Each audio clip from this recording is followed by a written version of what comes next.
mungkin dalam beberapa episode di awal itu bisa melihat kira-kira apa sih yang ada di pikiran dia tuh gak ketahuan sama sekali sama penonton. Jadi itu aku rasa salah satu bagian dari yang menarik daripada karakter aku yang aku peranin di series ini. Paling itu sih yang bisa dikasih tahu, soalnya takut spoiler. Iya betul. Terima kasih Teguh Rasya. Kemudian selanjutnya silakan Dinda. Halo semuanya, selamat sore. Aku Dinda Kirana berperan sebagai Bella. Bella itu adalah seorang aktor.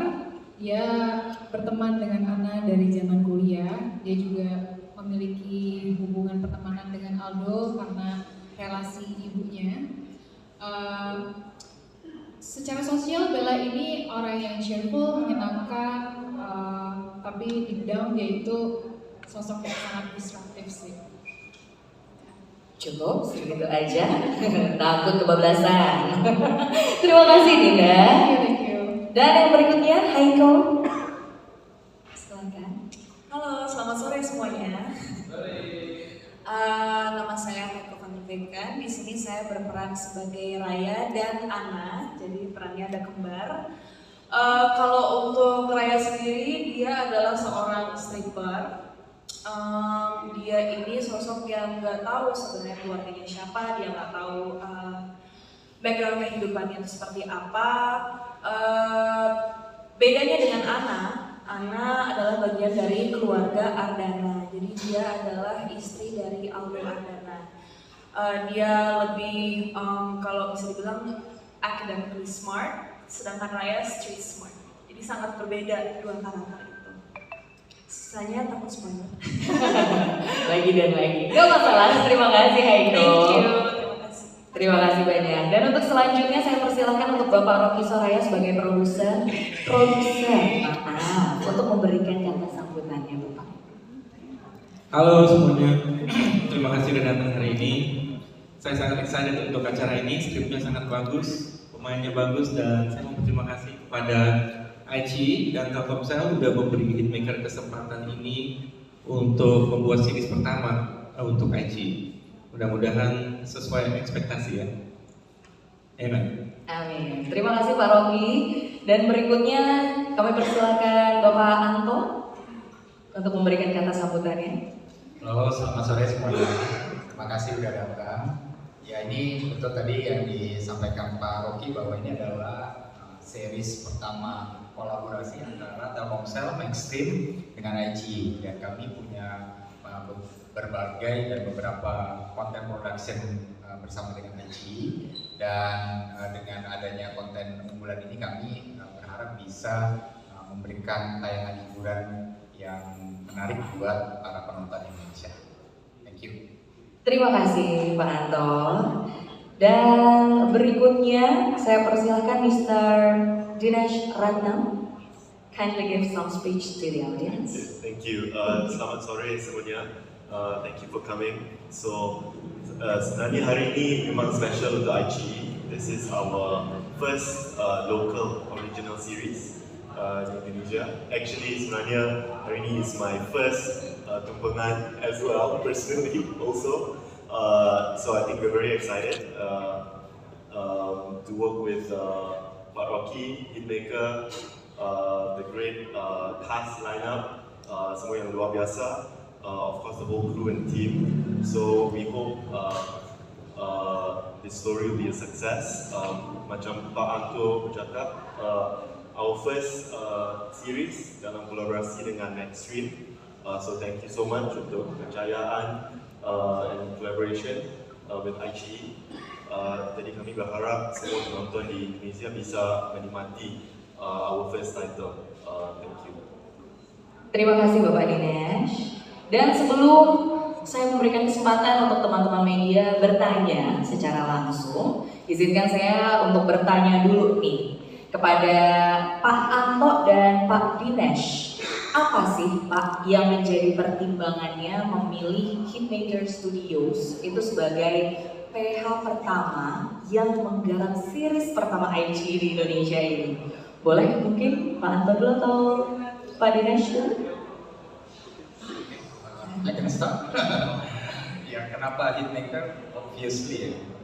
Because Hitmaker adalah salah satu perusahaan yang mengenerate banyak blockbuster, gitu ya, mega hit konten, dan kami sangat percaya gitu ya dengan story yang dibuat, gitu ya, ini bisa menghasilkan tadi ya konten unggulan yang menarik, dan ini bisa dinikmati gitu ya, oleh pelanggan Maxstream dan IG. Yeah, I think that's the most obvious answer. You want to add, Dennis? Like Pak Anto said, jadi series ini merupakan series yang pertama untuk IG. Jadi for us adalah sangat penting untuk memilih production partner yang sudah ada success in series, in film. So we think that Pak Rocky and Hitmaker is the right first partner to work together untuk series ini. And of course, macam Pak Anto bercakap, we also really like the story. So I think we got a great partner, great production house dengan story yang bagus, story yang exciting, and of course together with Maxstream as well. We both believe that this is the right partner for our first title. Thank you. Dan untuk Pak Rocky, bagaimana nih Pak, kalau kita boleh tahu proses awal pembentukan idenya ketika akhirnya kita bekerja sama dengan Telkomsel dan IG, kita buat series ini, idenya tiba-tiba muncul Bercinta Dengan Maut, sampai ke proses pemilihan cast-nya sendiri, itu boleh diceritakan sedikit Pak? Sebetulnya saya udah kenal Pak Dinesh sudah 4 tahun dari dulu pas dia masih di Singapura. Jadi prosesnya lumayan lancar ketika kita ketemu, memang udah berteman. Nah, kalau dari segi cerita dan pemain, kita berdiskusi banyak antara Hitmaker dan IG, maunya siapa, sukanya seperti apa, dan kita bisa bentuk ceritanya dan cast pemainnya sesuai dengan keinginan mereka utamanya. Tapi pastinya kita pilih yang the best one. Ya, ini the best cast. Yang bisa mendapati penonton yang sesuai. Yes, itu dia. Terima kasih Pak Rocky. Dan sekarang saatnya teman-teman media, kami buka sesi pertanyaan. Untuk yang ingin bertanya, silahkan Mbak. Boleh berdiri, sebutkan nama dan dari media mana. Saya Salsa dari media Disway ID. Mau tanya soal judul series Bercinta Dengan Maut, apakah tidak terlalu vulgar, dan alasan pemilihan judul series tersebut itu apa? Well, bahasa Inggrisnya The Other Sister, which is versi softnya. Kalau ini Bercinta Dengan Maut, sebetulnya bukan vulgar karena film ini bukan soal itu, tapi memang ceritanya banyak misterinya. Jadi ketika orang nonton mereka ngerti bahwa sebetulnya orang yang di dalam rumah kadang-kadang bukan orang yang kita bisa percaya. Tapi kalau dalam kita ngomongin series, memang pasti series OTT beda dengan sinetron. Pastinya akan ada some intimate scenes dan lain sebagainya, tapi sesuai kebutuhan cerita. Karena kalau enggak, apa bedanya untuk orang nonton OTT atau bedanya dengan sinetron kalau memang mereka hanya gandeng tangannya? Mungkin mereka enggak begitu suka untuk bayar subscribe karena kurang realistik. Apalagi sebagai suami istri, itu pasti bakal ada intimate scene seperti dunia nyatanya. Kami bikin serealistik semungkin. Thank you. Terima kasih Pak Rocky. Sudah cukup Mbak Salsa? Sudah. Untuk yang selanjutnya, silahkan Mas. Selamat sore semuanya. Perkenalkan saya Rivaldi dari Media Indonesia. Mungkin mau tanya ke Reko, challenge apa sih yang didapat ketika berperan sebagai dua karakter gitu di film ini? Kemudian lebih sulit mana jadi Raya atau jadi Ana? Kedua, untuk Pak Rocky mungkin mau tanya juga Pak. Ini kan mau tahu sih kenapa alasan kemudian memilih cerita seperti ini gitu yang kemudian akhirnya tayang untuk pertama kali di IQ. Apakah memang segmen pasar Asia memang lebih tertarik ke cerita-cerita drama yang antara bisnismen dan lain sebagainya? Seperti kita tahu kalau misalnya drama Cina kan ada semacam hal-hal seperti itu juga. Itu sih kenapa alasannya kemudian cerita ini yang dipilih untuk pertama di IQ. Terima kasih. Terima kasih Mas. Untuk Haiko, tantangannya seperti apa? Lebih sulit yang mana? Raya atau Ana? Oke, terima kasih untuk pertanyaannya. Jadi untuk yang mana lebih sulit, sebenarnya dua-duanya sama-sama sulit sih. Karena of course kita kan memerankan peran yang sebenarnya bukan diri kita sendiri ya. Kita menjadi orang lain, jadi itu pasti udah jadi challenge-nya sendiri gitu. Nah, another challenge juga is because di sini saya berperan sebagai 2 orang dan dari episode-episodenya itu back to back banget. Jadi Raya, terus tiba-tiba jadi Ana, jadi Raya, jadi Ana. Jadi challenge-nya juga untuk switch-nya di situ. Sedangkan Raya dan Ana ini adalah 2 karakter yang sangat berbeda. Raya ini sosok yang sangat tegas, dia juga dengan cara bicaranya dia lebih loud.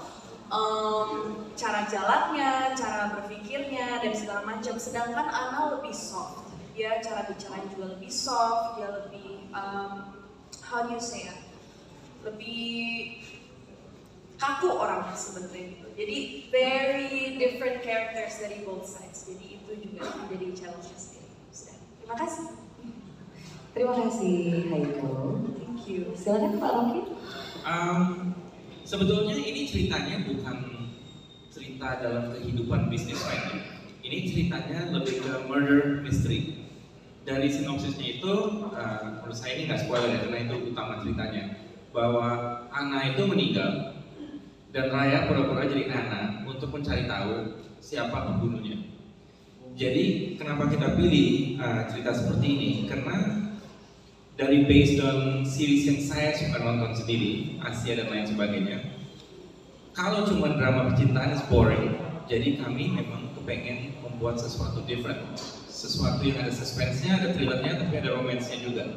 Dan apalagi dengan murder mystery, kita nggak akan pernah tahu siapa yang membunuh dia sampai episode terakhir, dan itu sangat asik untuk diikutin. Thank you. Terima kasih Pak Rocky. Cukup ya Mas? Untuk yang berikutnya, kami buka 2 pertanyaan lagi untuk yang penasaran mengenai series Bercinta dengan Maut yang akan segera bisa kita saksikan di tahun ini ya, kuartal kedua. Kalau belum ada, mungkin saya mau bertanya dengan Ezra. Saya sampai lupa nama aslinya, gara-gara nama Ezra ini sangat nyangkut di kepala ya. Untuk Teguh Rasya, bagaimana ketika mendapatkan peran sebagai Ezra ini? Karena sepertinya sosok Aldo tuh sangat mendominasi ya. Kayak dia adalah pria idaman, pria tampan, kemudian kamu jatuh cinta sama orang yang perempuan itu juga mencintai Aldo gitu kan. Bagaimana? Itu nggak spoiler tuh barusan. Enggak, karena ada di sinopsis. Iya.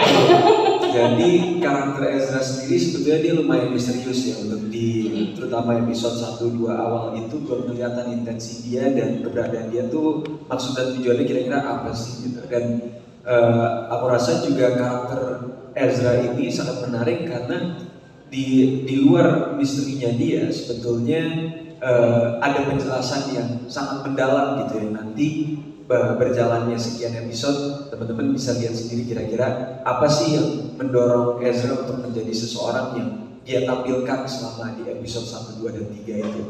Dan dari situ nanti akan bisa dilihat juga dinamika di antara Ezra sebagai sahabatnya Aldo dan juga kepada Ana gitu ya, yang dia sendiri juga mungkin timbul sedikit kecurigaan karena dia pemerhati orangnya gitu ya, dari mulai gerak-geriknya si Ana dan lain sebagainya macam. Itu sangat menarik menurut aku untuk dilihat. Dan kalau dari sisi karakternya sendiri sih seru banget buat diperanin terus buat aku pas baca skripnya. Ini sangat menarik karena banyak unsur-unsur yang sangat relatable tapi juga mendalam, dan kita bisa membangun simpati maupun empati kepada si karakter Ezra ini gitu. Jadi itu sih yang aku rasakan gitu ya, terutama untuk karakter Ezra. Oke, berarti merasa tantangannya kalau di level 1 sampai 10 mungkin sesulit apa memerankan karakter ini? lumayan sulit sih karena layernya bukan hanya untuk karakternya saja, tapi baik itu untuk Ana dan Raya, untuk Aldo, untuk keluarganya Aldo, untuk Bella, layer yang menjadikan satu karakter itu banyak sekali gitu. Jadi yang kita melihat ini mungkin fasadnya aja, tapi kalau dikupas oh ternyata begini, ternyata dia begini karena ini dan seterusnya gitu. Jadi itu menjadi tantangan yang unik karena mungkin banyak karakter-karakter yang aku pernah mainin sebelumnya gak sedalam itu ya. Terima kasih Rasya. Baik, kembali saya beri kesempatan untuk teman-teman media. Ya, silahkan.